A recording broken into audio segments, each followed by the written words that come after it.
В отношении депутата Джорху Кенеша Алиарбека Абджалиева зарегистрировано досудебное производство по факту незаконного обогащения, сообщили 1 марта в пресс-службе ГКНБ. Как говорится в сообщении, антикоррупционная служба ГКНБ в ходе работы по выявлению, предупреждению и пресечению коррупции в органах государственной власти установила факты незаконного обогащения со стороны Абджалиева. По версии спецслужб, Абджалиев, являясь депутатом Джорху Кенеша, а также используя свои родственные отношения с экс-президентом Сооронбаем Джейнбековым, активно вмешивался в работу государственных органов. Алиарбек Абджалиев является сватом Сооронбая Джейнбекова. При этом лоббировал интересы частных структур в ущерб государственных интересов.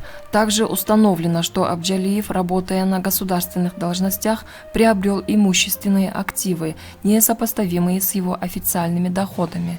В частности, более 20 элитных квартир, жилые дома в VIP-городках Бишкека, пансионат в Иссык-Кульской области, земельные участки на территории Иссык-Кульской и Чуйской областях, а также недвижимость в Турции. Кроме этого, в пресс-службе добавили, что Абджалиев инвестировал значительные денежные средства в одну из строительных компаний на строительство многоквартирных домов в Бишкеке и другие коммерческие объекты, а именно в Каиндинский кабельный завод, а также в месторождение каменного угля и золота.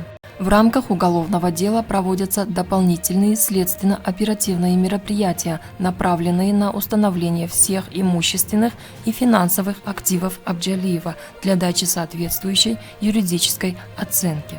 В декларации Алиарбека Абджалиева от 2018 года указано, что в 2017 году он заработал 674 284 сомы. Владел автомашиной марки Toyota, лошадьми на сумму 1 миллион 890 тысяч сомов, крупным и мелким рогатым скотом на сумму 1 миллион 80 тысяч сомов.